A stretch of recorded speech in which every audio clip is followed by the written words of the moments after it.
Hi guys, I thought I'd do a quick explanation on the benefits of reverse Nordics as well.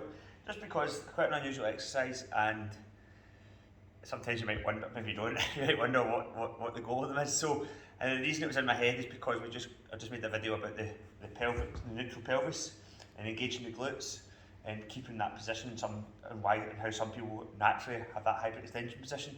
So there's a few reasons why that can happen. Usually, most commonly, it's just because it's to do with like, the ab engagement and strengthening the lower abdominal muscles via dead bugs and exercises like that. But there's also another, or the glutes via certain exercises, but there's also another element to it, and that is potentially like the hip flexor area. So you've got obviously your hip flexor is attached to your lumbar spine, so they're connected. So all five of the lumbar vertebrae basically, okay, L1 to L5 attached to the hip flexors.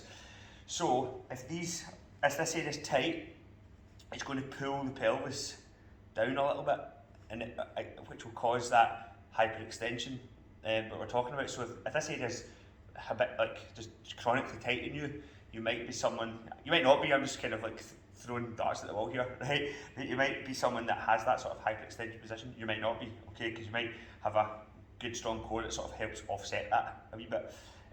But there's various reasons, but anyway, so the benefit of the reverse Nordics is that it helps stretch out, not so much the hip flexors around this area of the psoas, but actually like the rec fem and the quad, which is responsible for hip flexion as well. Okay, so it's one of the quad muscles that we're probably targeting the most here.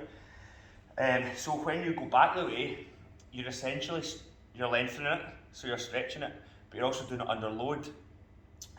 So obviously, if you can lengthen and strengthen a muscle, like that's the ideal scenario, because then it's going to like be able to tolerate whatever, it's going to be able to better tolerate what you're putting it through and asking of it. So if this can lengthen over time and strengthen over time, it's going to help. It should have a positive effect on range of movement, but also what's happening via the pelvis, getting a bit more movement through this area. Okay, so that's the benefits of the exercise.